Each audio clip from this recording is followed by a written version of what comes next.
Bonjour à tous. Bienvenue à cette session CIFUD. Alors évidemment, le programme va être un peu perturbé par les séquelles du Covid, par les modifications de date de dernière minute, par le fait qu'une bonne partie des participants sont en ligne. Enfin, on va quand même essayer de traiter convenablement cette question très complexe des complications fonctionnelles de la chirurgie du prolapsus. Alors vous savez que des recommandations de la Haute Autorité de Santé sont en cours d'élaboration. Malheureusement, elles ne sont pas encore disponibles. Je pense qu'elles le seront à l'automne. Et donc, nous ne pourrons pas aujourd'hui vous donner les recommandations définitives de la Haute Autorité de Santé, même si on peut s'inspirer du travail qui a déjà été réalisé. Alors là, ces complications sont segmentées en plusieurs parties. Une première partie qui va concerner les complications urinaires, une deuxième partie qui va concerner les complications digestives. Et pour cet après-midi, nous avons conservé les douleurs et les complications sexuelles. Donc vous voyez que c'est un beau programme. Alors pour commencer sur ces complications urinaires, j'ai le plaisir d'accueillir Xavier Fritel qui va traiter l'épidémiologie et la classification des complications. Je vous rappelle que Xavier a une mission extrêmement importante, c'est de contrôler et d'animer le registre Vigimesh. Donc il est tout à fait dans la thématique et je pense qu'au vu de l'expérience qu'il a acquis par ce registre, il va pouvoir nous apporter tout un tas de messages essentiels. Xavier, c'est à toi. Merci beaucoup Jean-François pour cette introduction beaucoup trop élogieuse. Alors, j'ai mis trouble urinaire parce que le terme complication, il n'est pas si clair que ça sur la définition.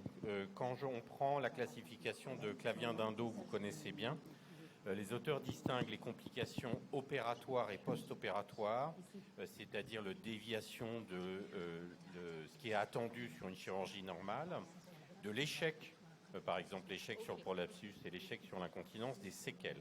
Et là, on va parler des troubles urinaires liés à la chirurgie du prolapsus. On est plutôt dans les séquelles au sens large. Je vais vous donner quelques données d'épidémiologie sur l'incontinence urinaire, l'urgenturie et le défaut de vidange en actualisant la méta-analyse de Caven-Bessler qui datait pour la Cochrane de 2008. Alors, une fois n'est pas coutume, je commence par des résultats urodynamiques. Jean-François, il faut que tu t'assoies. Pourquoi ? Parce que l'urodynamique, elle permet de comprendre un peu aussi les symptômes. Alors ça, c'est une grande revue de la littérature qui est toute récente et qui montre que l'hyperactivité du détrusor est un peu moins fréquente après la chirurgie du prolapsus, en particulier quand il n'y a pas de fronde. Et c'est grosso modo ici, avec moins d'hyperactivité. Vous voyez, on a des chiffres où il y a moins d'événements d'hyperactivité quand on fait la chirurgie du prolapsus. On va y revenir. Sur le débit maximal, le débit mictionnel, il est amélioré par la chirurgie du prolapsus quand il n'y a pas de fronde. Dans le groupe avec fronde, c'est plutôt une détérioration du débit maximal et vous trouvez les chiffres ici, 15,4, 18, mais alors celui-là il ne marche pas, 20 versus 17, voilà. Et pour ce qui est du résidu, le résidu post-mictionnel est diminué, donc amélioré par la chirurgie du prolapsus génital, en l'absence de fronde toujours. Sur ce qui est de l'incontinence urinaire d'effort, on va observer environ 10% d'incontinence urinaire d'effort définie en urodynamique, c'est-à-dire que la fuite est visualisée au moment de l'examen urodynamique. Si la chirurgie du prolapsus était associée à une fronde, compte 82% avant, ça illustre, vous allez voir que les patientes à qui on met une fronde au moment de la chirurgie du prolapsus sont différentes des autres. Et 17% sans fronde associée contre 11% avant. Alors, je suis allé chercher dans les données de meilleure qualité, c'est-à-dire les bases nationales, ce qui peut correspondre à des registres ou à des cohortes. Et sur cette base de 1600 femmes danoises qui ont eu de la chirurgie vaginale native sans geste urinaire, on a une continence post-opératoire dans environ 50% des femmes qui avaient des fuites avant la chirurgie. Vous voyez, 52% de continence si on déclarait une incontinence urinaire d'effort avant, 60% si c'est une incontinence par urgenturie, un peu moins quand c'est une incontinence mixte. Chez celles qui ont toujours des fuites, il y en a environ 20% qui sont améliorées par la chirurgie du prolapsus sans geste urinaire, et on observe une aggravation entre 4 et 8% chez ces femmes-là. C'était sur le nombre de points du score de l'incontinence urinaire short form. Alors, de nouveau, sur cette série de chirurgie vaginale native sans geste urinaire, on retrouve chez les femmes qui avaient des fuites avant une continence post-opératoire chez la moitié environ. Voilà. Et l'autre partie peut être améliorée, 7% sont inchangés, 12% sont aggravés. Les facteurs de risque qui étaient retrouvés ici, c'était l'antécédent de chirurgie de l'incontinence urinaire et bien évidemment la gravité de l'incontinence urinaire préopératoire. Ça, c'est l'incontinence urinaire globale. Alors, dans Vigimèche, comme Jean-François l'a introduit, on a interrogé 2038 femmes après chirurgie du prolapsus par un questionnaire et 14% rapportaient des troubles urinaires post-opératoires. Et les facteurs de risque qu'on a retrouvés, Jean-François, c'est des données non publiées, ça. C'est les comorbidités et la reprise chirurgicale pour incontinence urinaire d'effort. Et ce qui n'était pas significatif, c'était l'âge, la BMI, le type de chirurgie initiale, promonto-célio, chirurgie vaginale avec prothèse, chirurgie vaginale sans prothèse, ou les complications qui ne jouaient pas sur ces déclarations, qui étaient déclarations spontanées. On leur demandait si elles avaient des problèmes de santé à déclarer. Dans Prosper, Jean-Philippe a eu la gentillesse de me donner ces données. Donc on a 157 opérés du prolapsus sans geste urinaire et à qui on a posé la question avant et après, et on a dedans 15% d'incontinence urinaire de novo. Vous voyez celles qui n'avaient pas de fuite avant, comment elles se répartissent. Et chez les femmes qui avaient déclaré des fuites avant, on a 70% qui sont sans symptômes ensuite. Alors ça reste des petits nombres, mais c'est cohérent avec le reste. Il y a cet essai randomisé de petite taille parce qu'il a été interrompu par la disparition du dispositif qui retrouvait 15% d'incontinence urinaire post-opératoire de novo et pas de différence en fonction du type de chirurgie. Aux États-Unis, on retrouve environ 10% d'incontinence urinaire d'effort post-opératoire de novo si le test à la toux est négatif. Et si on rajoute test à la toux négatif et pas de symptômes d'incontinence, on est sous les 5%. Et c'était plus fréquent dans cette série s'il y avait une promontofixation versus une chirurgie vaginale. Alors, l'urgenturie. Dans Prosper de nouveau, sur 254 opérés, j'ai mis tout le monde parce qu'il n'y avait pas de différence avec ou sans BSU dedans. Et on retrouvait 8% d'incontinence urinaire d'effort de novo. Et chez les femmes qui avaient une incontinence urinaire par urgenturie, je vous prie de m'excuser, et chez les femmes qui avaient de l'urgenturie avant, près de 70% étaient sans symptômes après, ce qui veut dire que probablement la chirurgie du prolapsus, enfin c'est ce qui est attendu d'ailleurs, corrige l'incontinence par urgenturie. Et quand on regarde cette base nationale de finlandaise où il y a près de 3000 femmes qui ont eu une chirurgie du prolapsus sans geste urinaire, la majorité des gestes étaient de la chirurgie vaginale native.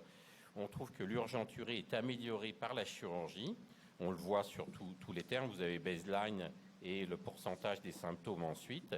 Et en particulier quand il y a une réparation antérieure, ce qui peut permettre de consolider le fait que c'est la cystocèle, la colpocèle antérieure qui participe à l'urgenturie des femmes. Et on va retrouver ça dans différentes données. Graphiquement, ça donne ce genre de choses où en fonction de la gravité préopératoire, l'évolution des patientes, et quand vous regardez celles qui n'avaient aucun symptôme avant la chirurgie, le de novo qui soit moyennement ou beaucoup gênant était à 2% environ, tandis que 62% des opérés voient leur incontinence urinaire par urgenturie s'améliorer après la chirurgie du prolapsus.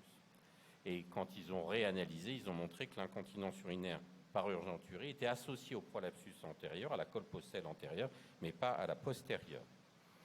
On retrouve des effets similaires, par exemple, dans la réparation latérale par celluloscopie, où plus de 63% des femmes sont améliorées, où on voit leur hyperactivité vésicale s'améliorer avec des chiffres de novo qui restent faibles. Dans la chirurgie vaginale avec mèche, on retrouve aussi une résolution dans 60 à 80% des cas et 10% des novos. Ça, c'est celles qui n'en avaient pas avant. Et vous retrouvez ce chiffre d'environ 10%. Et ça, c'est celle qui en avait beaucoup. Et vous voyez qu'environ 2/3 sont améliorés ou n'ont plus de symptômes après la chirurgie du prolapsus pour ce qui est de l'urgenturie. Les facteurs de risque retrouvés, c'est l'âge, c'est le BMI, l'urgenturie préopératoire, bien sûr, et la bandelette sous-urétrale associée dans ce travail italien. Alors, sur ce qui est de la difficulté mictionnelle après la chirurgie, ça, c'est des données de post-pair, où il y avait très peu de dysurie symptomatique après la chirurgie du prolapsus et une amélioration dans plus de 80% des cas des symptômes. Ça, c'est les femmes qui se montrent améliorées, et ça, c'est les femmes avec de la dysurie de novo. J'ai trouvé très peu de choses dans la littérature sur dysurie de la chirurgie du prolapsus quand il n'y a pas de geste urinaire. Il y a beaucoup de choses sur les événements post-opératoires immédiats, avec des résidus dans la moitié des cas, la seconde miction supérieure à 150, 40% la troisième, avec, dans cette série, 25% des femmes qui sortaient avec un sondage urinaire de l'hôpital, et 2 fois plus s'il y avait une bandelette sous-urétrale associée. Je suis sûr que ce thème sera abordé ensuite. Dans cet autre travail américain, où c'est de la chirurgie native, le temps pour trouver une miction entre guillemets normale, c'est-à-dire avec un résidu inférieur à 150, était de 4 jours. En conclusion, la chirurgie améliore les symptômes urinaires dans environ 2/3 des cas, que ce soit l'incontinence urinaire d'effort, l'incontinence par urgenturie, les impériosités, la dysurie. L'incontinence urinaire par urgenturie après chirurgie du prolapsus isolé, elle reste rare, 5% environ, avec des chiffres qui varient entre 2 et 10% selon la définition et les séries. L'incontinence urinaire d'effort est peu fréquente, vous connaissez ces chiffres, c'est 10%, mais on retrouve des chiffres de 8 à 15. Et la dysurie de novo est peu documentée, et les seules données que j'ai retrouvées cohérentes, c'était 5% dans le POSPER. Je vous remercie.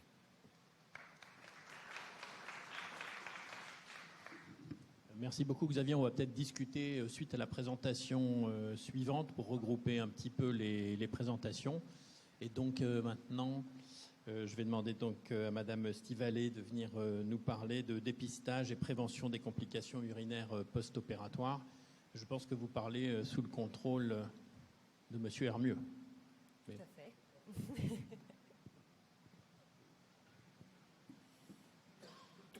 Alors, donc, je vais tâcher de vous parler du dépistage et de la prévention des complications qu'on a évoquées auparavant,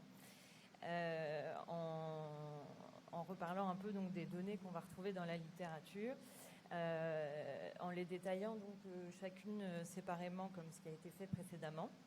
On va commencer par l'incontinence urinaire d'effort, donc, qui est la perte involontaire d'urine à l'effort non précédée de sensation de besoin. Et donc, moi, j'ai retrouvé aussi dans la littérature les chiffres comparables, effectivement, à ceux qu'on a retrouvés précédemment. Donc, ça varie entre 9 et 17%. Et le facteur de risque principal d'incontinence urinaire d'effort est finalement l'incontinence urinaire d'effort qui est masquée par le prolapsus en préopératoire.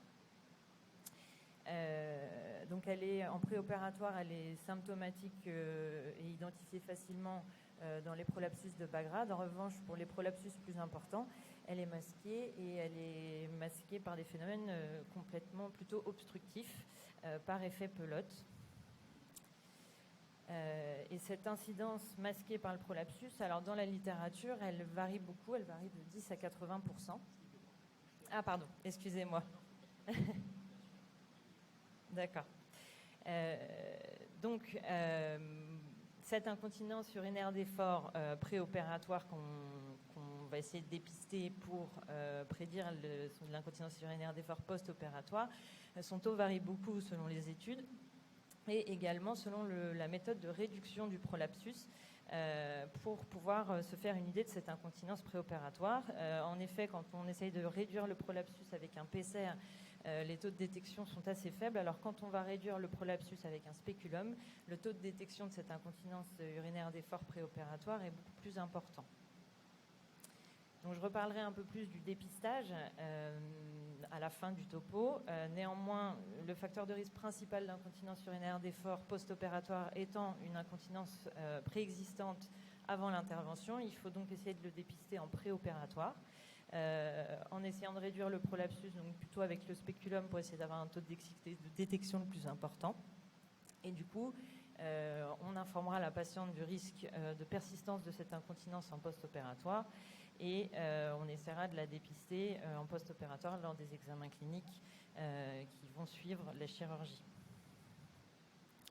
Pour ce qui est maintenant de l'hyperactivité vésicale, donc qui elle est définie par des urgenturies avec plus ou moins des fuites, accompagnées parfois de pollacurie et de nicturie. Les taux qu'on retrouve dans la méta-analyse de la Cochrane de 2013 sont comparables encore une fois avec les chiffres qu'on a évoqués dans la précédente présentation d'environ 12%. Encore une fois ici, le principal facteur prédictif, c'est une hyperactivité vésicale préopératoire. Et j'ai cherché dans la littérature s'il existait d'autres facteurs de risque de l'hyperactivité de vessie en dehors d'une hyperactivité déjà préexistante. Donc il y a plusieurs études qui ont eu ce but de rechercher des facteurs de risque. Dans la méta-analyse de Maher de 2016, on a constaté qu'il n'y avait pas de différence en cas de prise en charge du prolapsus apical pour les taux d'HAV des novos entre une chirurgie vaginale, qu'elle soit avec ou sans prothèse, et une promontofixation. Donc c'est une seule étude randomisée, c'est de faible effectif, mais ça permet d'avoir quand même des données concernant ces facteurs de risque. Quand on regarde la prise en charge du prolapsus du compartiment antérieur dans cette même méta-analyse par voie vaginale, on n'a pas de différence entre une réparation autologue et l'utilisation d'une prothèse concernant l'hyperactivité de vessie. Et enfin, dans la littérature, on n'a pas de données concernant l'impact d'une chirurgie utérine concomitante ou d'une voie laparoscopique par rapport à une voie robotique sur la survenue de cette hyperactivité de vessie. Concernant maintenant la dysurie et la rétention, moi j'ai un peu le même constat. Les données sont assez faibles dans la littérature. Dans la méta-analyse de 2013, on avait un taux de dysurie post-opératoire qui était de 9%, un petit peu plus important. Et le taux de rétention d'urine survenant dans la période post-opératoire précoce après chirurgie varie de 7 à 30% dans la littérature, avec des données qui sont, encore une fois, assez hétérogènes. Les facteurs de risque qu'on retrouve de rétention sont la présence d'une cystocèle de haut grade et un geste chirurgical associé, une bandette sous-urétrale, une hystérectomie ou une cure de prolapsus de l'étage postérieur concomitante. Concernant la dysurie post-opératoire, on a effectivement aussi peu de données. Ici, c'est une étude de Bekos qui a réalisé une étude sur 176 patientes qui étaient opérées d'un prolapsus chez lesquelles il a mesuré le résidu postmissionnel en post-opératoire. Et une élévation du résidu postmissionnel de plus de 150 ml au premier jour a été retrouvée chez quasiment 32% des patientes. Et le facteur de risque associé à cette élévation du résidu était l'hystérectomie, associée à donc une dysurie plus importante post-opératoire de façon significative. Alors, le taux d'obstruction préopératoire n'est pas un facteur prédictif de dysurie post-opératoire, surtout que la chirurgie va corriger la plupart du temps cette obstruction. Les taux préopératoires ils vont de 4% pour une cystocèle de grade 1 ou 2 à 40, voire même 75% pour les grades 3 ou 4. Mais cependant, comme on le sait, la correction du prolapsus fait disparaître dans la plupart des cas cet obstacle et donc cette dysurie. Il y a des études qui ont essayé de voir si la durée de sondage post-opératoire avait un impact sur la dysurie. Et quand on regarde, il n'y a pas de raison d'augmenter la durée de sondage post-opératoire à plus de 48 heures. Ça ne préviendra pas plus de la rétention aiguë d'urine. Il y a même certaines études qui se sont intéressées au désondage très précoce dans un but de faire de la chirurgie ambulatoire. Et il n'y a pas de différence vraiment significative sur les taux de rétention urinaire. Donc, le dépistage, comme plusieurs symptômes sont finalement présents en préopératoire, l'objectif, ça va être de les dépister dès l'interrogatoire et l'examen clinique avant même la chirurgie. Donc, on va systématiquement rechercher ces symptômes associés au prolapsus, sachant que les 3 symptômes qu'on a décrits précédemment sont les plus fréquents. On va les rechercher et on va s'aider notamment des auto-questionnaires qui vont nous permettre d'évaluer ces symptômes et leur retentissement. Donc on en a plusieurs, on a le PFDI, le FPFQ et le questionnaire USP qui est encore plus facile à utiliser en pratique quotidienne. Ils vont nous permettre d'évaluer donc de manière un peu plus standard, reproductible, les symptômes qui sont associés au prolapsus et éventuellement derrière de pouvoir évaluer le résultat post-opératoire et prévenir la patiente. À l'examen clinique, on va bien sûr essayer de rechercher les fuites à l'effort, prolapsus extériorisé et réduit pour essayer d'anticiper encore une fois les résultats post-opératoires. On va s'aider d'une étude pression-débit et d'une mesure du résidu post-mictionnel pour évaluer la vidange vésicale en préopératoire. Et alors, à l'heure actuelle, dans les recommandations de bonne pratique de l'HAS qui, elles, ont été publiées en 2021, il n'est pas recommandé de faire un bilan aérodynamique systématique s'il n'y a pas de symptômes urinaires. En revanche, s'il y en a en préopératoire, il va nous aider à prédire en post-opératoire les symptômes urinaires. En cas de dysurie, il va nous aider à rechercher un défaut de contraction vésicale, parce que bien que le prolapsus corrige l'obstacle, s'il y a une hypocontractilité vésicale préopératoire, la patiente peut présenter des troubles de vidange malgré la réduction de son prolapsus après sa chirurgie. Et en cas d'incontinence urinaire et d'hyperactivité de vessie, on va rechercher une hyperactivité des trusoriennes au bilan aérodynamique et ou une insuffisance sphinctérienne, ce qui va nous permettre de pouvoir informer la patiente sur l'efficacité post-opératoire de sa chirurgie et la possible persistance de certains de ses symptômes urinaires. Pour ce qui est du dépistage post-opératoire, il est important au désondage notamment des patientes avant la sortie de l'hôpital de bien vérifier que la vidange vésicale est correcte, puisque comme on l'a vu, chez certaines patientes, il persiste un résidu post-mictionnel significatif. Et il est aussi recommandé de revoir les patientes en post-opératoire précoce et tardif pour continuer à dépister ces complications en s'aidant encore une fois de l'interrogatoire et des questionnaires qu'on a à notre disposition. Je vous remercie.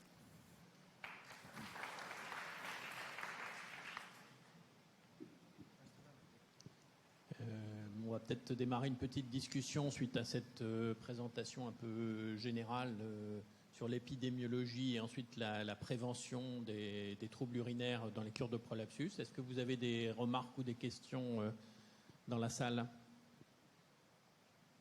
Oui. Tiens alors. C'est pour Nadia, sur la mesure pression-débit. Quand il y a une dysurie sur la débimétrie, avec un prolapsus extériorisé, c'est pas toujours très évident à faire.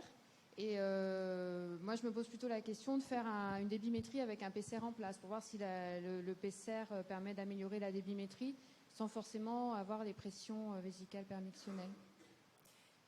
En fait, oui, c'est le gros problème quand on veut évaluer la dysurie, quand le prolapsus est extériorisé, c'est que du coup, ça fausse la mesure.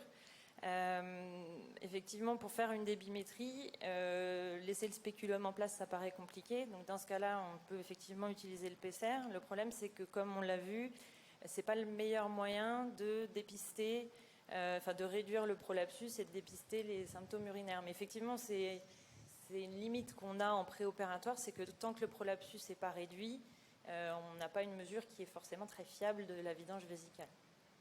Si la débimétrie s'améliore avec un PCR qui est bien en place et qui tient bien, on a quand même un argument pour penser que la dysurie va s'améliorer en post-opératoire.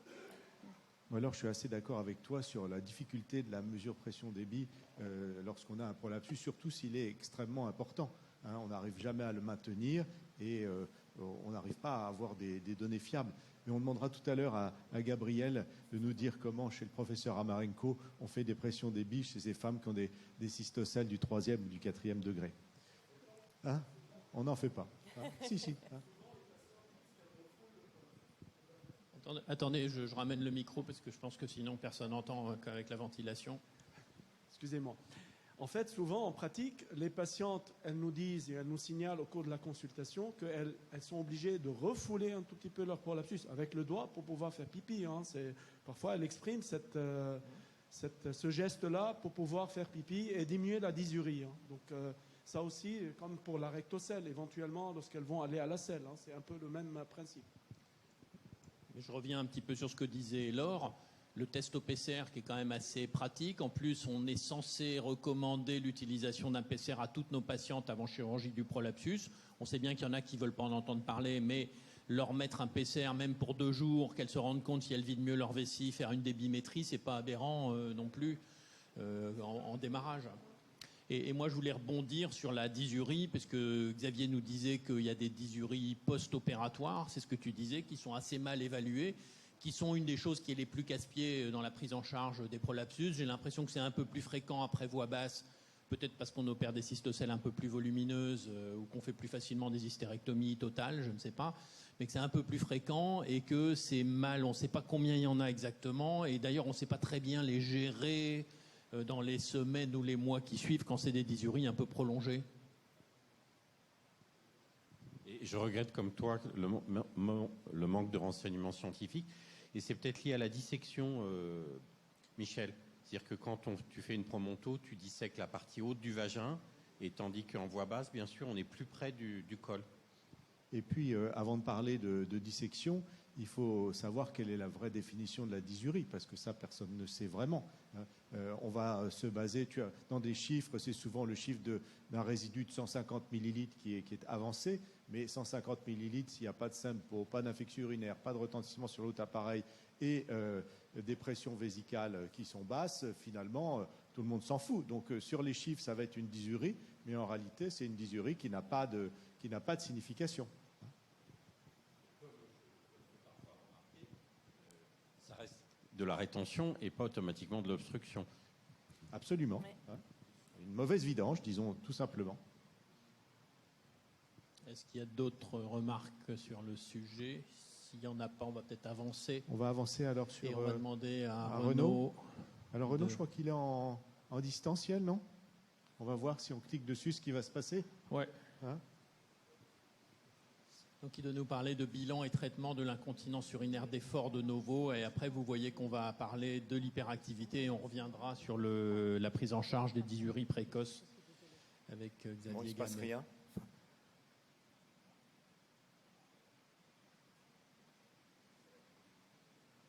Bon, alors Eh ben, on va peut-être passer à la suivante et je vais aller me renseigner. Alors, Marie-Aimée, je crois que c'est la même chose. C'est une... Bonjour à tous, je remercie voilà. le comité d'organisation de me proposer de parler des complications fonctionnelles de la chirurgie du prolapsus et notamment de l'hyperactivité vésicale des Novo, donc après chirurgie de prolapsus. Donc vous n'êtes pas sans savoir que ces complications après chirurgie de prolapsus, notamment prothétique, mais aussi après chirurgie d'incontinence urinaire, sont d'actualité, avec de plus en plus de publications sur le sujet, et notamment sur la prise en charge de ces complications, et également de récentes publications issues de recommandations de sociétés savantes, du NICE, de l'AUGS entre autres, avec des publications relativement récentes. Et également en France se préparent des recommandations sur le sujet avec un partenariat HAS et diverses sociétés savantes. Le groupe de travail auquel j'ai participé a élaboré un argumentaire et des recommandations après une revue systématique de la littérature exhaustive. Et donc je me suis permise de me baser sur cette revue systématique pour cette présentation. Le texte paraîtra courant 2022. Alors tout d'abord, on reviendra sur la définition de l'hyperactivité. De quoi parle-t-on? Cette hyperactivité vésicale, c'est un diagnostic clinique qui se fait à l'interrogatoire et c'est défini par l'ICS, par la présence au moins d'urgenturie, c'est-à-dire ce besoin soudain, irrépressible d'avoir envie d'uriner, qui est parfois accompagné de pollacurie, de nicturie, et ceci bien sûr en l'absence d'infection urinaire ou de toute autre épine irritative évidente. C'est différent de l'hyperactivité du détrusor, qui est une définition purement urodynamique, qui est l'apparition de contractions anormales au cours du remplissage. Et enfin, on parlera dans cette présentation uniquement de l'hyperactivité de novo, c'est-à-dire survenant après la chirurgie chez quelqu'un qui n'avait pas de symptomatologie de ce type en préopératoire. Alors l'épidémiologie, elle se situe entre 12 et 30%, probablement plutôt 12%, c'est en tout cas les données publiées par Maher à l'issue de cette revue systématique de la littérature. Sur 1005 femmes, 119 patientes étaient concernées. Cette revue a analysé les données de 11 études. Existe-t-il des facteurs de risque d'une hyperactivité vésicale de novo après code prolapsus? Eh bien, les données de la littérature sont aujourd'hui pas suffisantes pour évaluer notamment l'impact de la voie d'abord. Est-ce qu'il y a un impact entre une voie vaginale ou abdominale? Eh bien, les données ne nous permettent pas de conclure sur cet impact de la voie d'abord et la survenue d'une hyperactivité des novo. En revanche, par voie vaginale, il semblerait qu'une chirurgie autologue est moins pourvoyeuse qu'une chirurgie prothétique, moins pourvoyeuse d'hyperactivité des novo. Pas de données permettant de conclure non plus sur l'impact éventuel d'une chirurgie utérine concomitante ou sur la réparation autologue versus prothétique dans la chirurgie du prolapsus par voie haute. Pas non plus d'impact a priori du type de matériau utilisé sur le risque de survenue d'une HAV de novo. Et enfin, pas d'impact a priori du niveau de dissection sur cette hyperactivité de novo. Vous savez, cette dissection rétrotrigonale, eh bien, 2 études ont été réalisées sur le sujet, comparant l'impact éventuel de cette dissection en rétrotrigonale qui ne permettent pas de conclure à un risque accru de survenue d'hyperactivité si on dissèque justement un peu plus bas en rétrotrigonale. Alors, quel est le bilan d'une hyperactivité de novo après cure de prolapsus? Bien, avant tout, il ne faut pas méconnaître une infection urinaire symptomatique, donc on réalisera au minimum BU-ECDU, et puis il faudra éliminer à tout prix une cause organique, et notamment, principalement, une complication liée à la prothèse, type exposition. Donc l'urétrocystoscopie est un examen incontournable dans le bilan de cette hyperactivité vésicale de novo. Et par ailleurs, il ne faudra pas méconnaître, deuxième point essentiel, un trouble de vidange induit par la chirurgie. Donc il faudra au minimum réaliser la recherche d'un résidu postmictionnel par bladder scan ou échographie, plus ou moins une débimétrie, si cela est possible, pour évaluer l'éventuelle dysurie. Les données de la littérature vont dans ce sens-là, puisque la revue systématique de Cundiff propose de réaliser, à l'issue de cette analyse de la littérature, l'auteur propose de réaliser une cystoscopie systématique en cas d'HAV de novo pour ne pas méconnaître une exposition et, si elle est présente, de connaître sa localisation et notamment sa proximité avec le méa urétéro. Enfin, dans la publication de l'American Urogynecologic Society, eux aussi proposent de réaliser une cystoscopie au minimum, et puis après, selon la complication et notamment s'il existe une exposition, on peut proposer d'autres examens avec un niveau de preuve 4. Concernant les recommandations de la HAS, eh bien, elles vont également dans le même sens. Il est recommandé de réaliser une cystoscopie systématique pour éliminer une exposition et de rechercher un trouble de vidange. Il s'agit d'un accord d'experts puisque, on l'a vu, les niveaux de preuve dans la littérature sont faibles. Examen recommandé dans ce contexte d'hyperactivité de novo, c'est donc ECBU, cystoscopie, résidu postmictionnel plus ou moins débimétrie. La place du bilan urodynamique, on y reviendra. Et on peut utiliser, bien sûr, comme dans tout bilan d'hyperactivité vésicale, des questionnaires de symptômes et de qualité de vie. Alors, concernant la cystoscopie, il est recommandé de se donner les moyens de trouver la complication.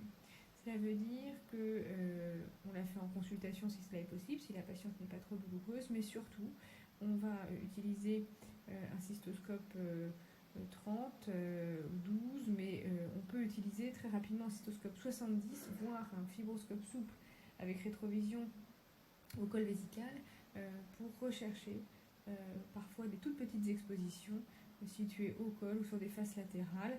Donc il faut vraiment se donner absolument les moyens de pouvoir mettre en évidence la complication, notamment l'exposition de prothèses qui peut être à l'origine de cette symptomatologie. Ensuite, on va rechercher absolument s'il existe une dysurie induite associé plus ou moins à un trouble de vidange vésicale. En effet, on réalisera au minimum un résidu post-mictionnel par bladder scan ou échographie et plus ou moins une débimétrie. Alors, quelle est la place du bilan urodynamique dans le bilan de l'hyperactivité vésicale de novo? Bien, il ne va surtout pas chercher à confirmer ou infirmer une hyperactivité vésicale puisque le diagnostic est clinique. Et on sait par ailleurs que une hyperactivité du détrusor, elle peut être absente en urodynamique dans 30 à 60% des patients qui ont bien réellement un syndrome d'hyperactivité vésicale. Donc le bilan urodynamique, il n'est pas là pour aller voir s'il y a ou pas une hyperactivité du détrusor. Le bilan urodynamique, il va notamment en cas de dysurie, c'est-à-dire typiquement une patiente comme ici qui a une dysurie, un débit faible et un résidu post-mictionnel significatif, et bien dans ces contextes-là, le bilan urodynamique va nous permettre de faire la part des choses entre deux équilibres vésico-sphinctériens sous-jacents complètement différents, dont les prises en charge seront d'ailleurs complètement différentes. En fait, ça va nous permettre de faire la part des choses entre une hypocontractilité ou une obstruction à l'origine de cette hyperactivité de novo. L'hypocontractilité, souvent, elle est présente en préopératoire. On a à l'interrogatoire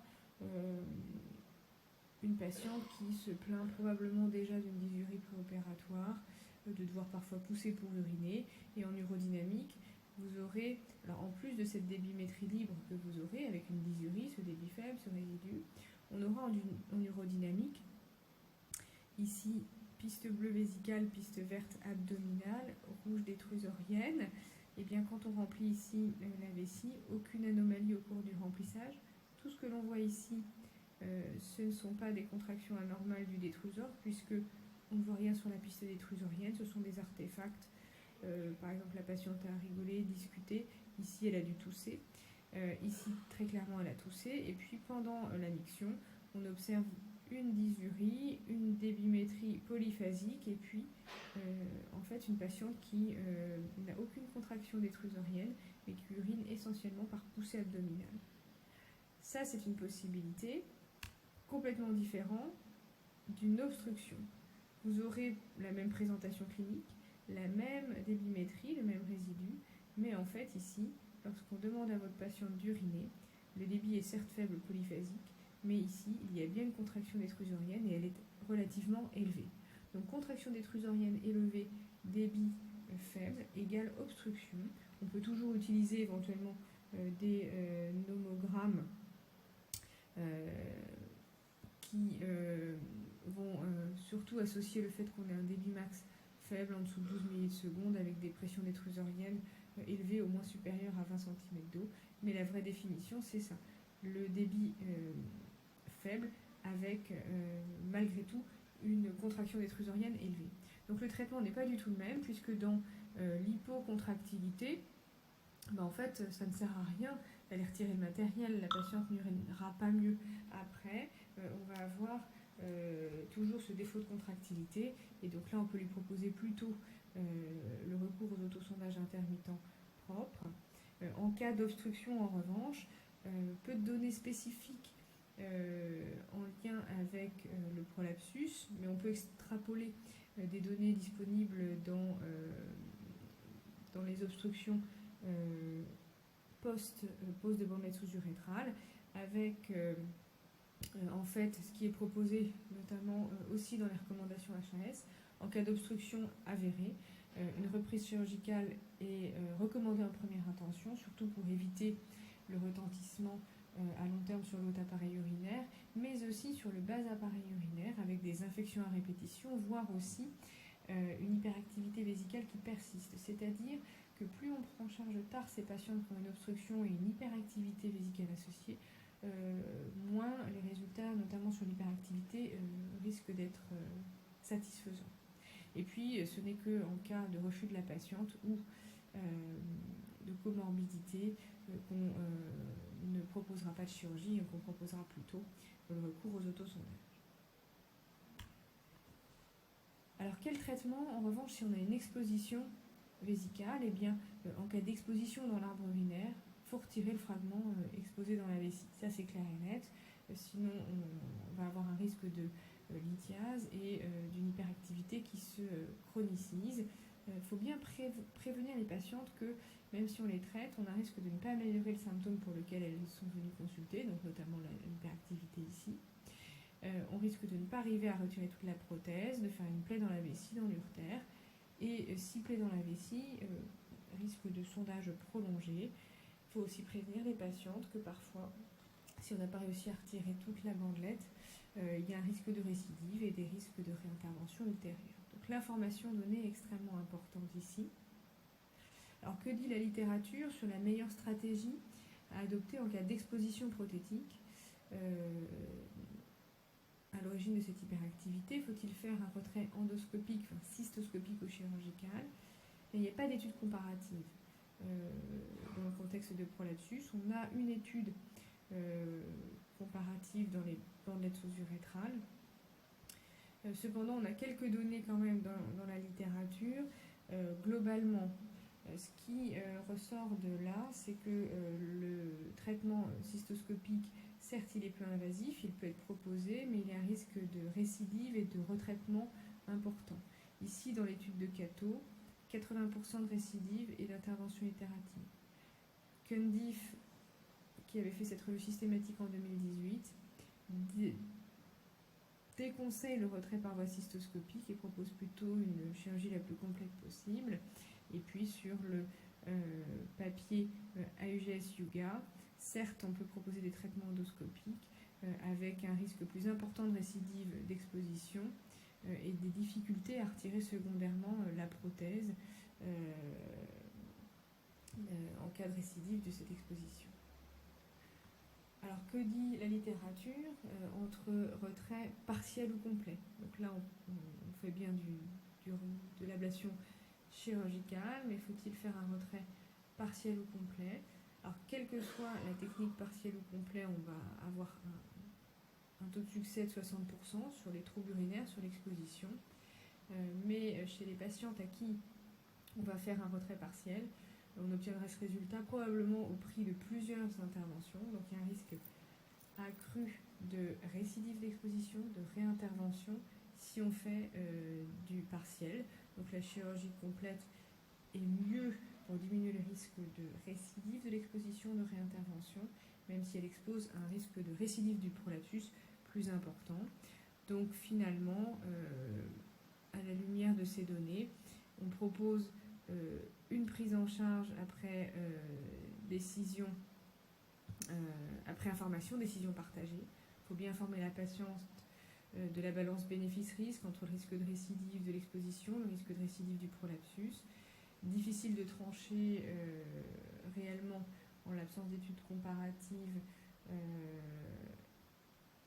sur ablation cystoscopique versus totale, cystoscopique versus chirurgicale, partielle versus totale, mais effectivement, l'ablation totale ou la plus complète possible, elle semble diminuer le risque de récidive des expositions, mais augmente le risque de récidive du prolapsus.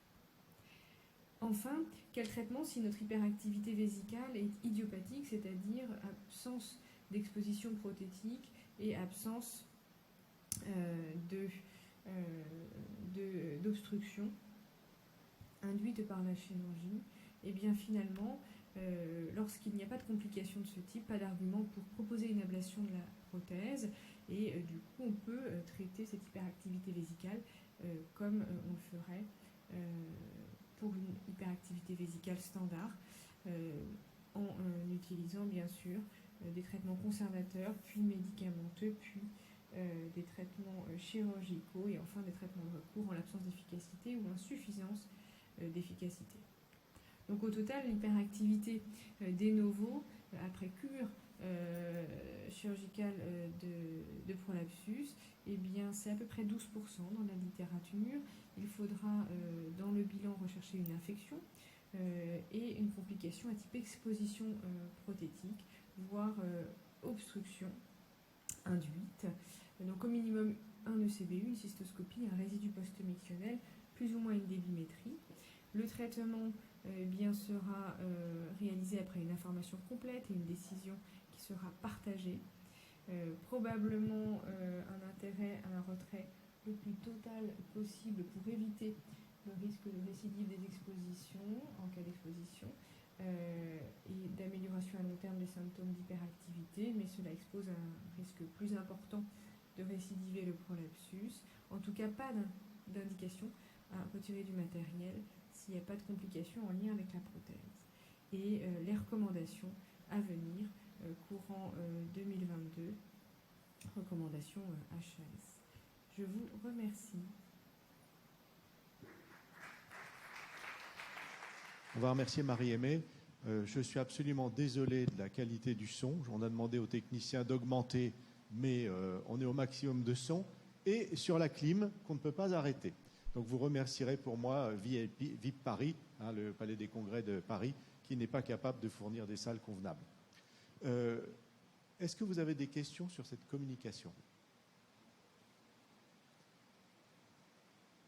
Alors je pense que les messages qui sont délivrés par Marie-Aimée sont extrêmement importants.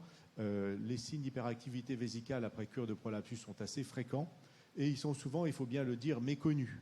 Et les patientes qui sont soumises à ce genre de symptômes vont avoir une errance pendant en général plusieurs mois, voire plusieurs années.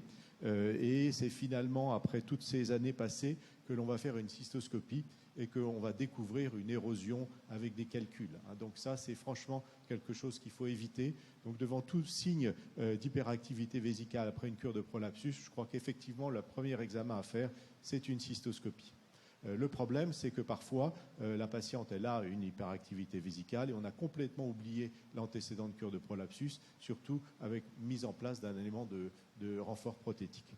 L'autre point clé de ce bilan, c'est bien sûr rechercher une obstruction avec une mesure du débimétrie, avec une mesure du résidu. Ce sont les deux points clés à évaluer avant de prendre en charge ces patientes. Et puis, si on a éliminé l'obstruction et si on a éliminé l'érosion, on part tout à fait dans le cadre d'une hyperactivité vésicale classique avec tout ce que vous connaissez, les mesures comportementales, éventuellement la rééducation, les anticholinergiques, les bêta-3 agonistes, la neurostimulation tibiale postérieure et parfois, bien sûr, la toxine botulique et la neuromodulation sacrée. On va passer la parole à Xavier Gamet, qui est le secrétaire général de l'Association française d'urologie, qui nous fait l'amitié. Jean-François, j'avais juste une remarque. Oui.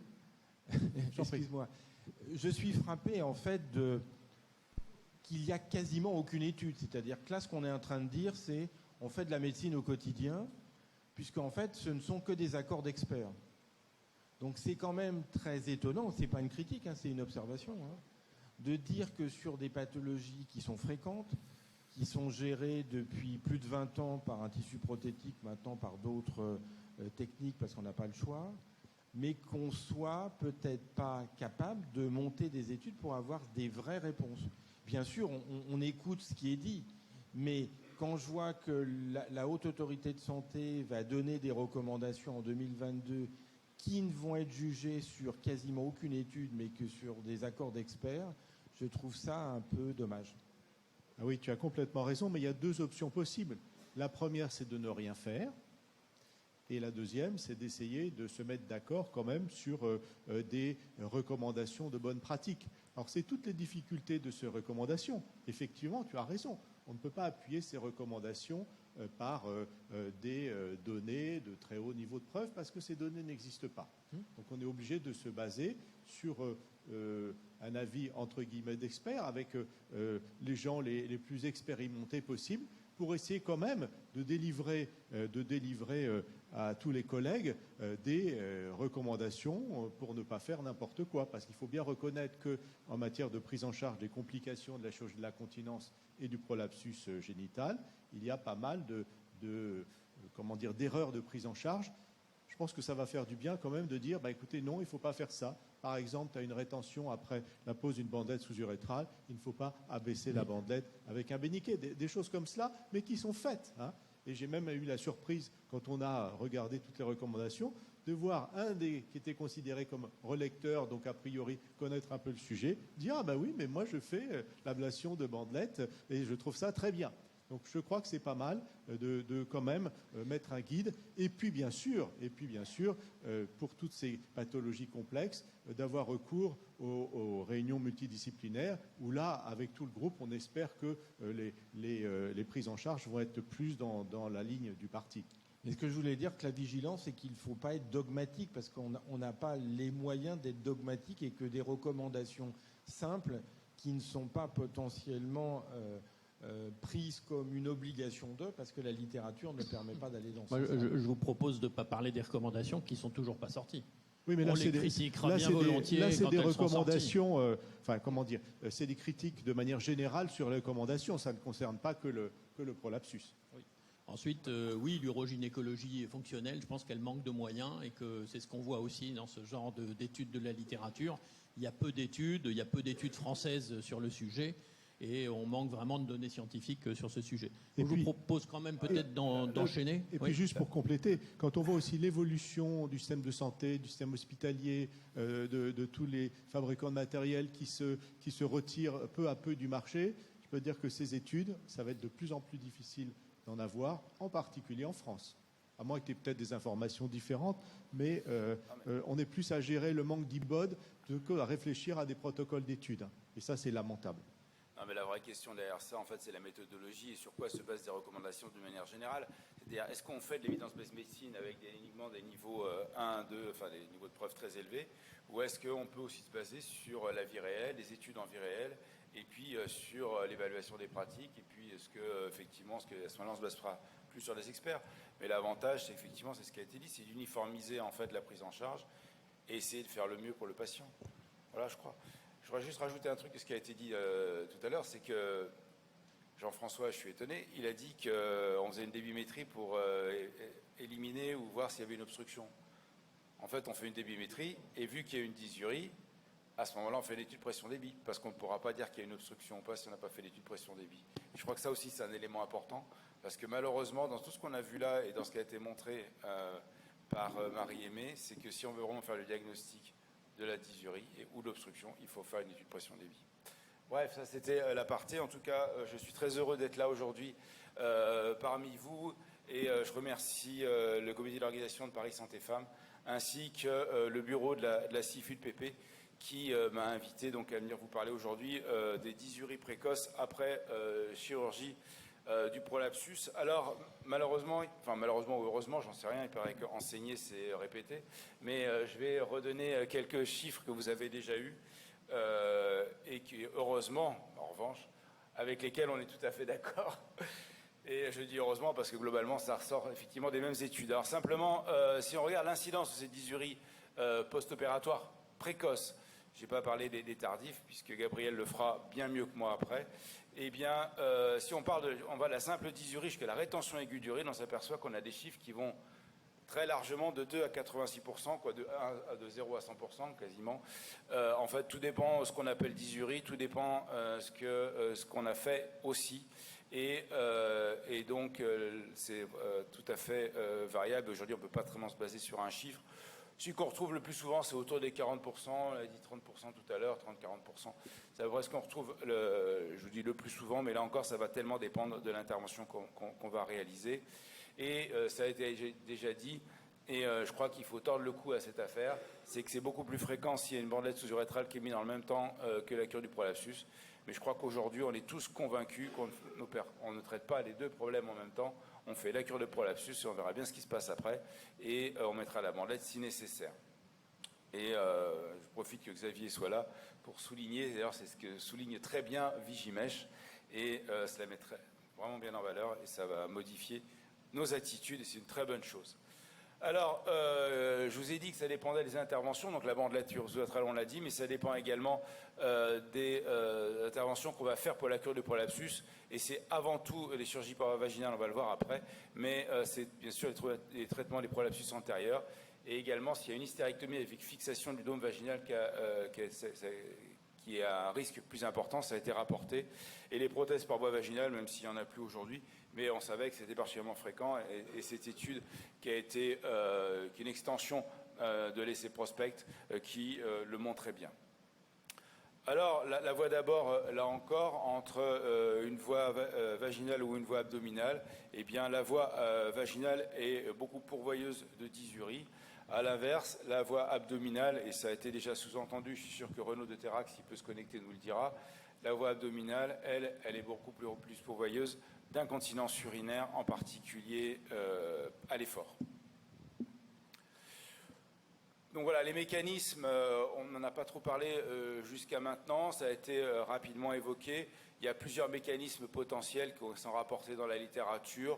Bon, je n'invente pas l'eau tiède ici. La modification de l'angle de la jonction vésico-urétrale, c'est sûr qu'en repositionnant, eh bien, on va modifier l'angle par rapport à celui qu'il était en préopératoire. La dénervation trigonale et de la première partie de l'urètre, ça c'est probablement quelque chose qui est très fréquent et qui est sous-estimé, et c'est vraiment ce qui explique également que ce soit plus fréquent par voie vaginale. C'est vrai que lorsqu'on fait promotofixation, en fait, on dissèque la partie haute du vagin et peu la partie basse, et donc c'est pour cette raison probablement qu'on a moins de dysurie. Des modifications musculaires, là je suis moins certain de cette affirmation, mais bon, c'est ce qu'on retrouve dans la littérature. Et puis une obstruction sous-urétrale, ça a déjà été évoqué, je ne vais pas y revenir. Alors, les facteurs de risque, je crois que c'est important de les souligner parce que dans la prévention, en tout cas, il faut savoir les connaître. Et donc, ils sont listés ici, du moins pour les plus fréquemment rapportés dans les littératures. L'âge, alors j'ai mis ici un seuil à 60 ans, d'autres c'est 62 ans, 63. Après, tout dépend la sensibilité de la régression logistique. Le score ASA supérieur à 2, et là on comprend déjà lorsqu'on regarde le dernier item sur la colonne, où on voit que le diabète est un facteur favorisant. C'est sûr que si on a un diabète, on est au moins à ASA 2 si ce n'est pas 3. Donc cela explique ce chiffre-là. La durée de l'intervention semble être un facteur favorisant, c'est-à-dire que plus l'intervention est prolongée, plus il y a un risque de dysurie post-opératoire précoce. La fonction vésicale préopératoire, évidemment, cela a été évoqué, même si elle est souvent difficile à évaluer avant l'intervention. Et en fait, tout à l'heure, on a parlé de l'histoire de l'étude pression-débit chez quelqu'un qui a un prolapsus avant l'opération. Je crois que la question n'est pas tellement sur ce qui se passe sur la débimétrie en tout cas, et sur la miction à proprement parler. Ce qui nous intéresse surtout, c'est d'évaluer la contractilité vésicale. Et c'est de ça dont on a besoin de savoir. Est-ce que la vessie de la patiente qu'on va opérer est-elle contractile ou pas? Parce que si elle l'est, a priori, le risque de dysurie, de rétention post-opératoire, il va être très limité. L'utilisation des opioïdes en post-opératoire, il faut clairement éviter d'utiliser d'opioïdes en per et en post-opératoire. Nos anesthésistes le savent aujourd'hui, ils sont utilisés de moins en moins. Ils savent monitorer la sensibilité des patients pendant l'intervention, la douleur des patients pendant l'intervention. Donc à partir de là, on peut tout à fait titrer l'utilisation des opioïdes et les diminuer sérieusement. Et en faisant cela, on aura beaucoup moins de problèmes de dysurie post-opératoire. Les antécédents de chirurgie d'incontinence urinaire à l'effort, bon, ça rejoint un peu ce que je disais sur les bandelettes. Les stades avancés pour l'absus, ça a été dit, et probablement là, il y a des mécanismes dans la dissection et la dénervation potentielle. Et puis, alors, les infections post-opératoires, c'est quelque chose qu'on retrouve dans plusieurs études, sans que j'ai d'explication claire par rapport à cela. D'autres facteurs de risque qui ont également été montrés, on retrouve en fait les données urodynamiques, le risque résidu post-mictionnel initial, débit urinaire préopératoire, les pertes sanguines, mais c'est probablement lié là encore à la durée de l'intervention. Et il y a un élément important, et là, qui pourrait nous faire changer d'ailleurs nos pratiques, et Nadia a tout à l'heure parlé de la chirurgie ambulatoire, on va désonder les patients de plus en plus tôt. Et bien, les dernières études qui sont récentes, qui datent de 2020-2021, disent que c'est quelque chose qu'il faudra revoir. Et donc la temporalité de l'ablation de la sonde et également le nombre d'essais de reprise mictionnelle va jouer sur le résultat et sur la dysurie post-opératoire. Et typiquement, en ce qui concerne la gestion du retrait de la sonde, eh bien, aujourd'hui, les études montrent qu'il y a un risque plus important d'avoir une dysurie ou une rétention post-opératoire précoce si on enlève la sonde à J1, alors que ce risque diminue nettement et statistiquement significativement si on enlève la sonde à J2 ou à J3. Et donc, plusieurs études, et là j'en ai noté 2 études ici. Alors, je vois que Michel Cosson fait la moue, il n'est pas d'accord, on en discutera après. Mais en tout cas, c'est ce qu'on peut lire. Je ne fais ici que répéter, rapporter ce que j'ai pu lire en préparant ce topo. L'autre élément, c'est qu'il ne faut pas se baser sur une seule miction pour dire que madame est dysurique ou est en rétention et on va lui recoller une sonde. Pas du tout, il faut attendre au moins 2, voire 3 mictions, mais tout le monde est d'accord sur dire qu'au moins 2 mictions est nécessaire.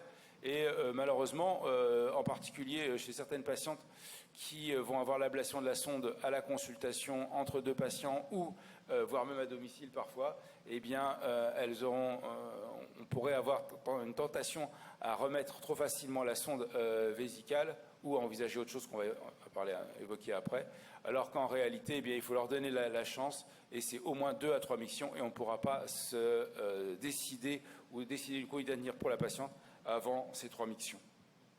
C'est exactement la même chose qu'on peut rencontrer chez un patient qu'on va opérer d'une obstruction prostatique. On voit très bien que la première mission à l'ablation de la sonde, en général, elle n'est pas terrible, avec un résidu qui est conséquent et que les choses s'améliorent dans la journée.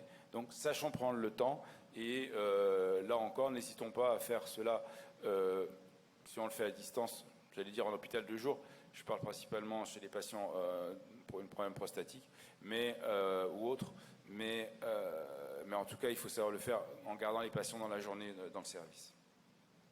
Alors la prévention, donc on l'a dit, les opioïdes en post-opératoire sont à proscrire. De toute façon, aujourd'hui, ils sont à proscrire quasiment pour tous les types d'interventions si on veut avoir des suites simples, une réhabilitation précoce après chirurgie. Et ça a été très bien montré dans les différents RAC qu'on peut suivre et qu'on peut être mis en place. Ne pas traiter en même temps l'incontinence urinaire, donc maintenant ça je crois qu'on l'a tous bien compris. Et il y a une étude que j'ai trouvée intéressante, qui est unique, alors on ne peut pas en conclure grand-chose, elle ne pourrait pas faire l'objet de recommandations, mais il y a ces papiers qui a montré que si on prenait 10 jours de tamsulosine avant l'intervention, eh bien on avait un risque diminué de rétention ou de dysurie post-opératoire précoce. Et ça, c'est à noter. Bien sûr, ça sera à confirmer. Et bien sûr, aujourd'hui, il n'y a toujours pas d'AMM ou d'indication à proposer des alpha-bloquants chez une femme, mais affaire à suivre. Et probablement que si on voulait s'amuser à faire une étude, on pourrait la monter de la même manière avec un comité d'éthique qui ne devrait pas poser de problème et pouvoir confirmer et éventuellement avancer dans ce sens-là. Alors ensuite, le traitement. Alors évidemment, la sonde Admer est à proscrire. Il n'y a plus de sonde Admer à mettre en place aujourd'hui en 2022 chez les patients. Éventuellement, bien sûr, on peut la mettre pendant l'intervention et jusqu'au 2e jour post-opératoire, mais pas au-delà. Et une patiente qui ne reprend pas d'émiction, aujourd'hui, les recommandations sont très claires. C'est le cathérisme intermittent. Et vous voyez, en cas d'absence pressentie de reprise de miction ou s'il y a une difficulté, eh bien, il est fortement recommandé de retirer la sonde Admer le plus précocement possible au profit du cathétérisme intermittent. Donc ça, je crois que c'est un message fort. Aujourd'hui, aucune femme ne doit sortir d'un service d'urologie ou de gynécologie après un traitement du prolapsus et les dysuriques en rétention avec une sonde Admer. Elle doit sortir avec l'autosondage. Ce qui impose aussi d'avoir du personnel pour apprendre l'autosondage, mais c'est aujourd'hui la bonne pratique et ce qu'il y a de mieux pour les patients. Ça diminue le risque infectieux, ça diminue également les problèmes au niveau urétro, au niveau périnéo dans un deuxième temps et à distance.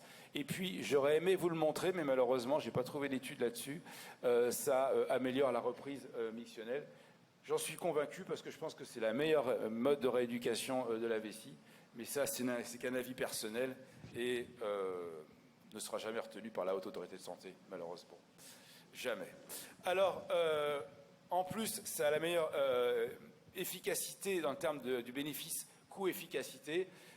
Une étude très intéressante nord-américaine où ils ont regardé entre remettre une sonde Admer avec le patient qui vient à l'hôpital pour qu'on lui enlève la sonde,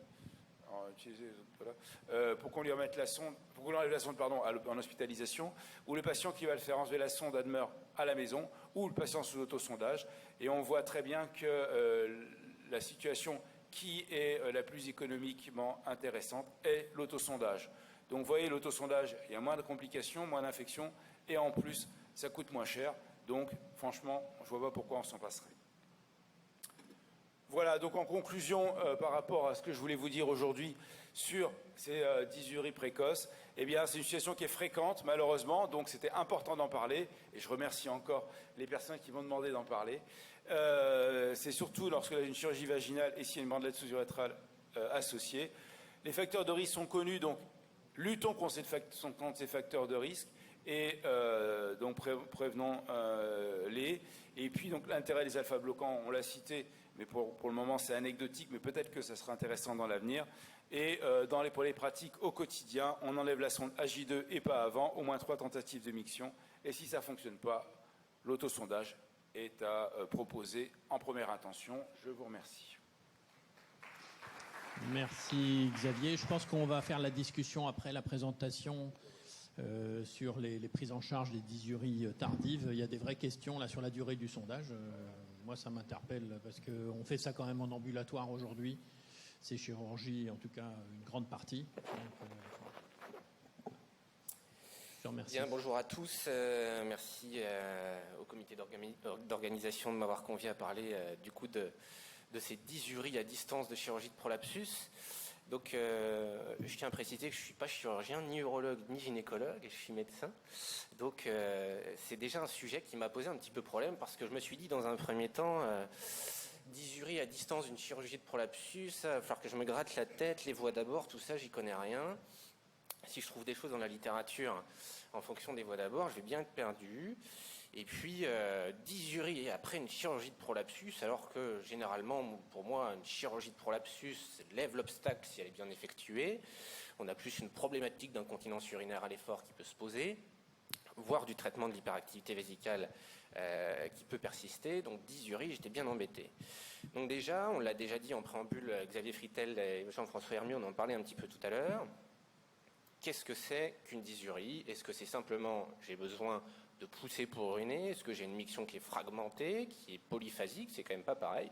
Ou est-ce que j'ai un résidu post-mictionnel? Et qu'est-ce qu'en soit le volume du résidu post-mictionnel? Est-ce qu'on peut parler d'une dysurie? Donc déjà, de quoi on parle? Et on va voir que dans la littérature, eh bien, c'est assez hétérogène en termes de normes, notamment en termes de résidu post-mictionnel. Vous voyez qu'ici, l'ACS considère qu'un résidu de 50 à 100 ml est à peu près normal. Dans les études qui s'intéressent justement à cette dysurie chronique post-chirurgie de prolapsus, le plus souvent, on utilise le seuil de 150 ml en termes de résidus post-mictionnels comme étant significatif. Il y a une étude d'impact coût-efficacité qui a été effectuée, qui est assez marrante et qui, vous voyez, concluait que le seuil de 100 ml n'est pas adapté et assez contraignant pour les patients, les sujets, et que les seuils de 150 ml et 200 ml semblent plus adaptés, mais qu'à 200 ml, il y a davantage de recours aux services d'urgence, et donc le coût-efficacité est plus intéressant en faveur de ce résidu à 150 ml. Ça tombe bien, c'est ce qui est plutôt utilisé dans la littérature. Alors on a quand même quelques données dans la littérature sur cette dysurie post-opératoire.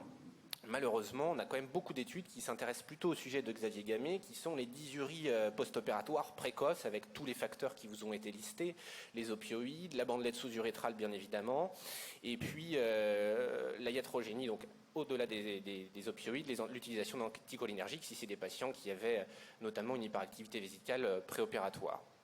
Et vous voyez dans cette étude qui est quand même relativement récente, elle date de 2021, étude de case control, 43 sujets de chaque côté, dysurie définie par un résidu post-mictionnel de 150 ml, 3 essais de sevrage de la sonde, et vous voyez, au bout finalement de 4 semaines, aucun sujet n'était sous autosondage intermittent. C'est-à-dire que la dysurie post-opératoire qui était définie par un résidu post-mictionnel de 150 ml a évolué pour 100% des patients favorablement. Donc ça m'avance pas trop dans ce dont on voudrait parler aujourd'hui. On a quand même des données dans la littérature qui s'intéressent, il n'y en a pas beaucoup, qui s'intéressent à la dysurie tardive, la dysurie chronique, rarement dysurie de novo. Vous voyez dans cette étude, chez je crois quelques centaines de patientes, je ne me souviens plus exactement, ce qui était retrouvé comme facteur prédisposant en analyse multivariée de la dysurie post-opératoire, c'était déjà la dysurie préopératoire. Alors la dysurie préopératoire sur un prolapsus de haut grade, de grade 3, de grade 4, on peut la comprendre, mais en tout cas c'était ça le facteur prédictif d'un résidu post-mictionnel significatif persistant. Vous voyez en dessous que également, quand il y avait une bandelette sous-urétrale, bien évidemment, on avait un facteur de risque de dysurie post-opératoire avec cette fois un seuil de résidu post-mictionnel significatif qui était considéré à 200 ml, et je vous l'ai dit tout à l'heure, c'était 500 sujets. Alors on a donc deux situations, si on veut résumer un petit peu schématiquement les choses. Soit on a une dysurie préexistante Et ça, on peut bien le comprendre devant le trouble statique, et l'obstruction peut induire le prolapsus sur le plan statique. Et donc, il va y avoir un intérêt de l'évaluation préopératoire. On va le mettre en évidence à l'interrogatoire, avec les questionnaires, éventuellement avec les débimétries, études pression-débit, si on a choisi d'en effectuer. Et puis, cette dysurie, elle peut être quand même acquise en paire ou post-opératoire. Alors, je vous le dis tout de suite, les dysuries acquises en paire ou post-opératoire, Xavier Gamet vous a parlé des lésions musculaires, des lésions neurologiques. Dans la littérature, il n'y a quand même pas grand-chose sur les lésions neurologiques secondaires à une chirurgie de prolapsus. Mais dans les deux cas, ce qui va être important, ça va être l'évaluation clinique, bien évidemment préopératoire, et puis l'évaluation clinique post-opératoire, parce que même si on n'a pas de données dans la littérature, on peut avoir la peste et le choléra, on peut avoir un prolapsus, un trouble de la statique, qui survient dans un contexte clinique où la patiente, depuis 20 ans, elle pousse parce qu'elle est de toute façon déjà dyurique et que les choses s'ajoutant, elle est de plus en plus dyurique avec un résidu post-mictionnel important. Quid de la place du bilan urodynamique? Elle est discutée dans les recommandations de bonne pratique dont on va aborder le sujet juste après. Alors à l'évaluation clinique, la question qu'il faut se poser concernant la dysurie, c'est la dysurie dans le cadre d'un trouble statique, c'est déjà un petit peu ce que je viens de vous dire. Est-ce qu'elle est expliquée uniquement par ce trouble statique? C'est-à-dire, si j'ai un prolapsus de grade 1, de grade 2, est-ce que si j'ai une dysurie majeure, avec une rétention majeure, c'est logique? Par contre, on peut davantage le comprendre sur un prolapsus de grade 3, de grade 4. Est-ce que cette dysurie, elle était présente avant la chirurgie? On en a parlé. Est-ce que le lien de causalité, il est retrouvé? Est-ce qu'il y a une apparition, une aggravation à la phase chronique en post-opératoire, ce qui doit nous faire rechercher éventuellement d'autres facteurs déclenchants, d'autres mécanismes de cette dysurie? Est-ce qu'il y a d'autres symptômes associés? Est-ce qu'il y a une hyperactivité vésicale? On sait que l'hyperactivité vésicale peut être secondaire à l'obstruction. Est-ce qu'il y a une incontinence urinaire à l'effort associée? Et surtout, est-ce qu'il y a des troubles anorectaux ou des troubles génitosexuels associés? Et là, il faudra absolument penser quand même à une pathologie neurologique. Ici, on parle plutôt des problématiques fonctionnelles, mais ça n'est pas pour autant qu'une patiente neurologique ne peut pas avoir de troubles statiques et un prolapsus. Et on a parfois des patientes qui arrivent à 50 ans, par exemple, avec un canal lombaire rétréci, qui ont un prolapsus qui a été majoré puisqu'elles ont eu besoin de pousser compte tenu de la dysurie favorisée par le canal lombaire rétréci, et tout ça, ça implique une autre stratégie de prise en charge. Enfin, le bilan de la dysurie, donc il est clinique, les questionnaires on en a parlé, et puis tout à l'heure on a déjà évoqué, il y a des questions à ce sujet-là. La débimétrie, comment on fait la débimétrie? Est-ce qu'on met un PCR? Est-ce qu'on ne fait pas de PCR? Est-ce qu'on fait une débimétrie avec un enregistrement de la pression abdominale qui va nous donner davantage d'informations? Parce qu'une débimétrie sans résidu post-mictionnel avec une courbe qui est un peu monophasique, aplatie, on va peut-être pouvoir considérer qu'elle est normale. Pour autant, rien ne nous dit si la patiente pousse ou pas, sauf si on est là pendant la réalisation de l'examen. Et bien évidemment, probablement le gold standard pour déterminer, pas probablement d'ailleurs, c'est sûr que c'est gold standard pour déterminer le mécanisme de la dysurie. Est-ce qu'on est en face à une obstruction ou une hypocontractilité du détrusor? C'est le bilan urodynamique avec réalisation d'études pression-débit, avec la problématique de sa réalisation, puisque déjà, on n'est pas tout à fait dans des conditions physiologiques, où on essaie de reproduire une miction physiologique, la patiente assise, mais quand il y a un prolapsus, il faut réussir à le refouler, utiliser des compresses, etc. Et on peut être dans des situations où de toute façon la patiente ne va pas réussir à déclencher une miction, donc ça limite aussi l'interprétabilité.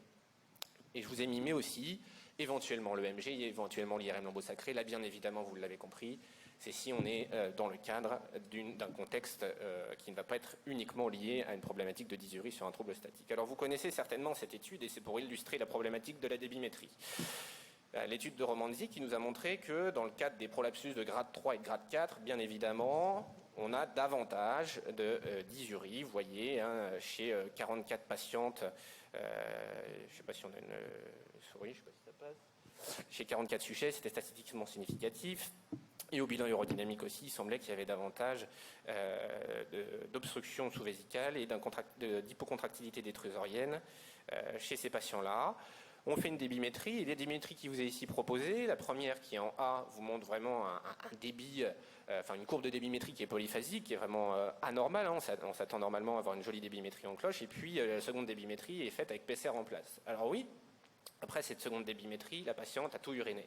Super, il n'y a pas de résidu post-mictionnel, pour autant cette débimétrie elle n'est pas du tout normale, donc tout laisse à penser qu'il y a quand même une poussée abdominale concomitante de la réalisation de la débimétrie, y compris avec PCR en place. Donc ça ne préjuge pas, PCR en place, du mécanisme de la dysurie. Est-ce qu'on est vraiment sur uniquement une obstruction sous-vésicale ou est-ce qu'il y a une hypocontractilité détrusorienne qui est associée?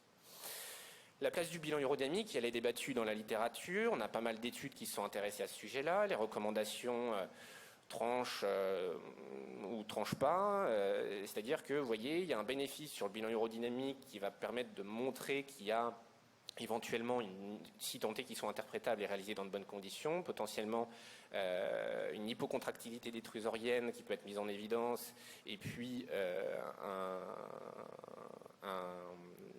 une vidange incomplète lors de la réalisation de l'étude pression-débit. Pour autant, la réalisation du bilan urodynamique à titre systématique n'est pas recommandée dans les chirurgies de prolapsus et doit être orientée en fonction de la clinique. On va voir juste après.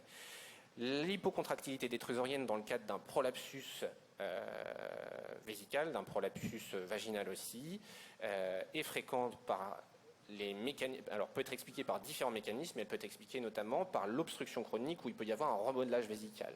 Donc cette problématique d'hypocontractilité détrusorienne, on va quand même devoir aller la rechercher puisque sur le bénéfice fonctionnel qu'on va annoncer, que vous allez annoncer aux patientes que vous allez opérer d'un prolapsus, le bénéfice sur la dysurie va être justement limité par la présence de cette hypocontractilité qu'il va falloir aller rechercher.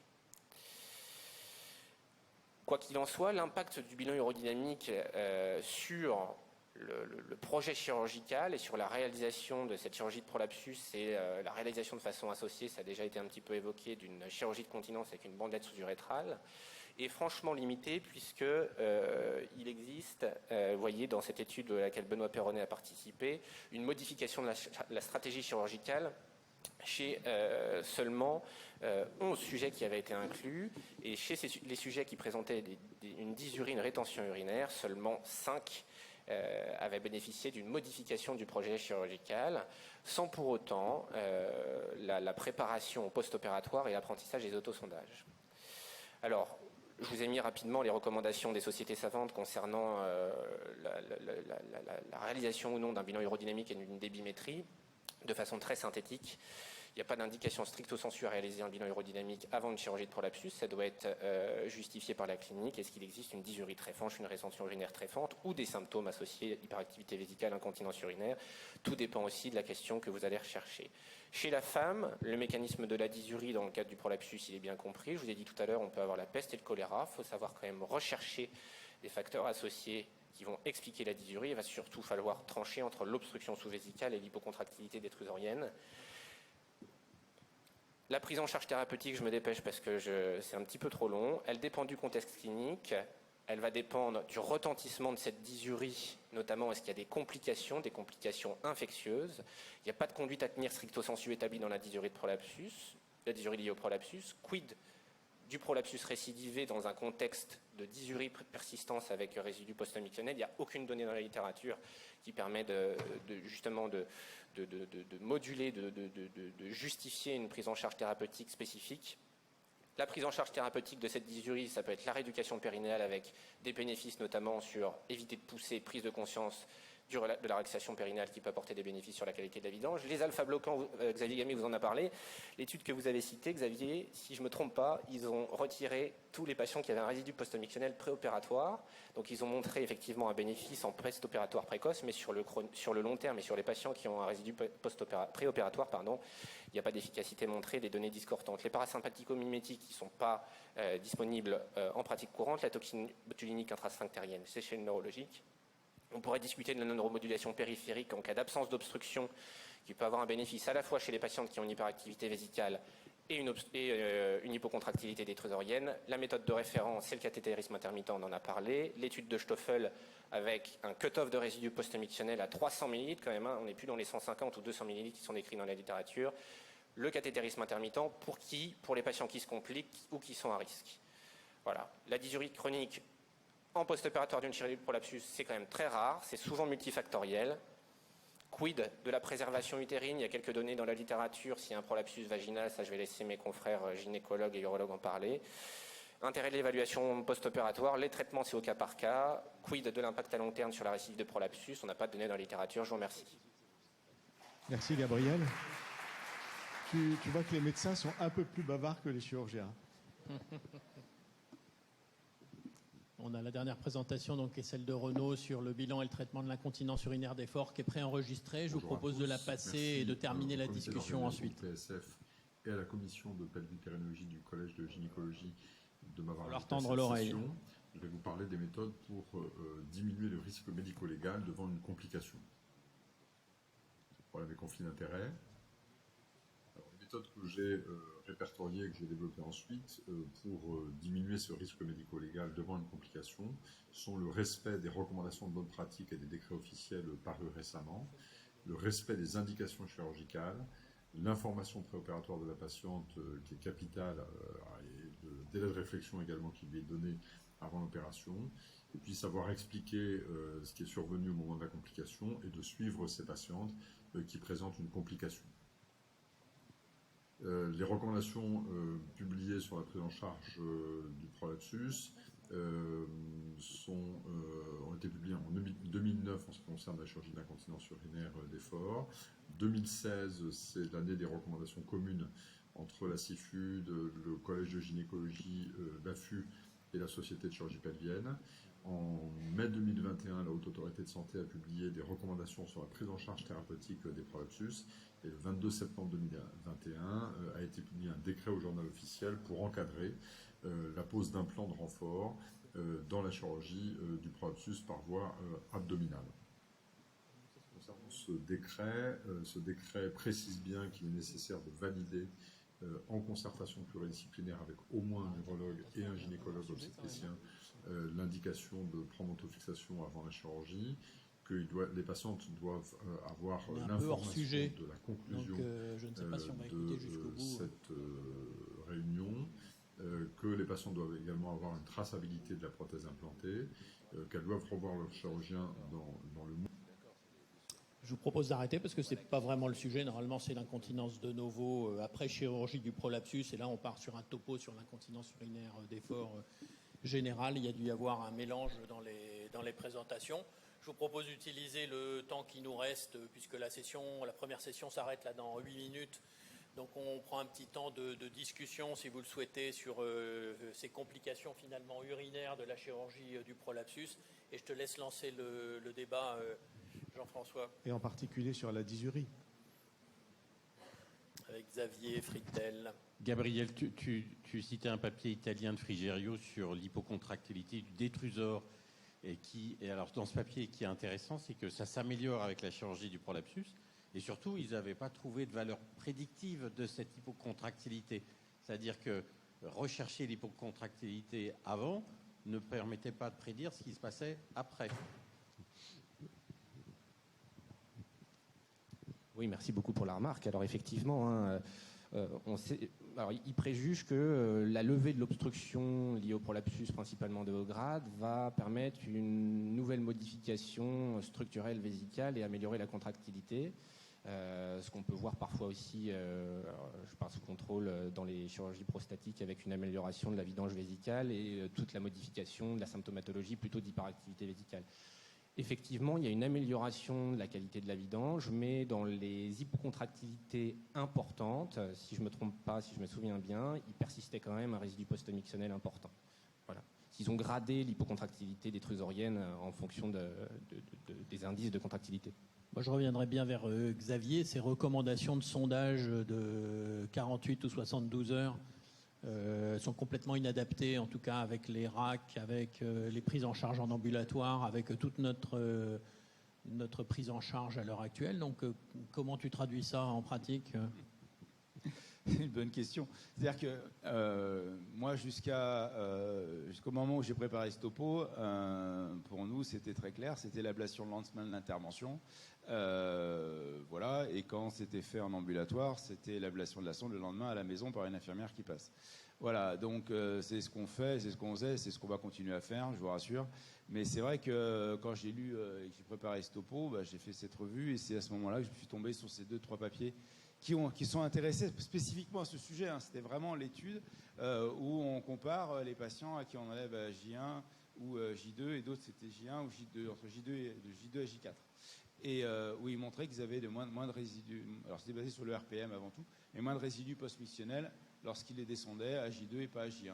C'est tout. Après, ça peut être aussi des biais de la statistique et compagnie. Mais dans ce que tu nous dis, toi, quand tu fais une promonto ou une chirurgie voie basse de prolapsus, tu fais enlever la sonde le lendemain. Oui. Quand elles sont en ambulatoire, tu ne la fais pas enlever le jour même non, moi je l'ai fait enlever le lendemain systématiquement, oui. Mais jamais tout de suite. Ah oui. Je l'enlève avec les champs. Dans le cadre de la RAC, c'est vrai qu'on aura tendance à penser qu'il y a une ablation précoce à proposer, mais... Mais moi, ce que je comprends dans ces études, c'est que ça augmente le risque d'avoir une difficulté de reprise mictionnelle dans les 48 heures qui suivent le sondage, mais ensuite est-ce qu'on rejoint le risque de l'ablation de sonde à J2 ? En ayant enlevé la sonde plus tôt, est-ce qu'on augmente le risque de reprise mictionnelle uniquement dans les 48 heures qui suivent le retrait de la sonde, ou est-ce que ça majore le risque d'avoir une rétention qui se prolonge ? C'est ça, c'est parce que si c'est dans les 48 heures qui suivent, il suffit de surveiller la reprise mictionnelle, ça prolonge l'hospitalisation, mais pour ceux qui auront eu une reprise mictionnelle correcte, ça permet de les libérer. Oui, mais c'est tout à fait vrai. C'est-à-dire qu'en fait, les études, là, elles se sont basées uniquement sur le court terme, c'est-à-dire qu'elles ont regardé à J1 ou à J2, J3, enfin l'ablation de la sonde, quelle était la valeur du résidu post-mictionnel sur 2 à 3 mictions. C'était ça l'objectif et l'endpoint. Après, il n'y a aucune idée sur ce qui se passait à la fin. On ne le sait pas, ça. Si au bout d'une semaine, elle a tout uriné normalement ou pas. On n'a pas l'information. Donc effectivement, l'attitude de descender rapidement, et puis quand tout va bien, on rentre à la maison, pas de problème, et puis si ça ne va pas, soit on les garde un peu, soit on les met à l'autosondage en disant que ça va durer que quelques jours, c'est tout à fait possible, oui. Voilà. Par contre, ce qui avait été montré par rapport à l'autosondage, et notamment dans l'étude du coût, c'est que ça ne sert à rien d'apprendre à toutes les patientes de l'autosondage avant. Ça, c'est très clair. On apprend l'autosondage que si vraiment il y a besoin après. J'avais une question concernant les modalités d'anesthésie par rapport à ces reprises mictionnelles. Est-ce que vous pensez que les ALR, dont certaines sont faites avec des morphiniques, en fait, ne sont pas un élément qui ne doivent pas faire retirer en même temps que les champs la sonde, parce qu'il y a des délais et des retours qui peuvent s'accompagner d'un claquage vésical si les patientes ne sont pas suivies correctement dans le poste, parce qu'on revient sur les problèmes de personnel, parce qu'il y a l'idée générale, et puis vous savez comme moi les situations critiques dans lesquelles on est, donc il faut surveiller ces patientes. Mais ma question est quand même sur l'ALR, est-ce qu'il y a des vraies données ou c'est une impression que... Non, alors je n'ai pas rapporté les études ici, mais effectivement, il y a des études qui ont évalué le type d'anesthésie et les risques de rétention post-opératoire précoce, et elles ne montrent pas de différence qu'on fasse une ALR ou pas. Donc aujourd'hui, je pense qu'effectivement, si on regardait les travaux d'il y a 15 ans, il était marqué que si on faisait une rachianesthésie, eh bien, il y avait un risque plus important de rétention post-opératoire. En fait, les études actuelles ne retrouvent plus ça, et probablement que là encore, les techniques ont changé. Et ils utilisent aussi beaucoup moins de panphinique en parallèle, c'est-à-dire qu'il y a là, mais il y avait aussi tout ce qu'on utilisait autour avant, qu'on n'utilise plus du tout. Et on voit très bien, même pour les grosses chirurgies pelviennes, aujourd'hui, les anesthésies ne sont plus du tout les mêmes que ce qu'elles étaient auparavant, et ils utilisent très très peu d'opioïdes. Nous, dans nos facteurs d'échec de l'ambulatoire, alors ce n'est pas un facteur grave et ce n'est pas obligatoirement un facteur de dysurie prolongée, mais il y a quand même l'anesthésie loco-régionale qui fait qu'en ambulatoire, on a du mal parfois à les faire sortir le soir, parce que si on veut 1 miction, 2 mictions, je ne vais même pas jusqu'à 3 mictions post-opératoires pour vérifier les choses, ça prend du temps, et si elles se remettent à pisser que 3 heures après être sorties de la salle de réveil, ça décale un petit peu tout, quoi. Donc si elles sont hospitalisées, ça n'a aucune incidence, mais en ambulatoire, ça peut être un risque d'échec, en tout cas. Oui, je suis d'accord, mais ça veut dire que d'abord, si on fait des ALR, à ce moment-là, il faut les passer tôt dans le programme, pour justement, effectivement, avoir ces 2-3 mictions derrière. Mais en tout cas, la littérature, aujourd'hui, des études qui sont sorties dans les 3 dernières années, elles ne montrent pas de différence, quel que soit le type d'anesthésie. Je crois que c'est ça qu'il faut retenir. Il y a une question ici. Attendez, je vous passe le micro, parce que sinon, on ne va rien entendre. Oui, bonjour. Je voudrais savoir, dans le contexte des dysuries post-opératoires, est-ce qu'on intègre la capacité mictionnelle dans la décision de sondage ou pas sondage? Il y a le cut-off de 150, mais est-ce qu'on intègre la capacité des patientes à uriner avant son volume mictionnel avant l'évaluation du résidu post-mictionnel?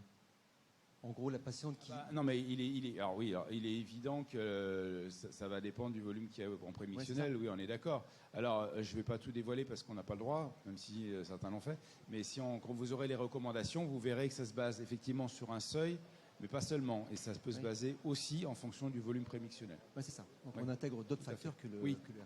Oui. C'est à peu près un tiers, pour répondre à votre question. Un tiers c'est sûr de la que mission. si on pisse 50 et qu'on a un résidu de sang, c'est quand même pas normal.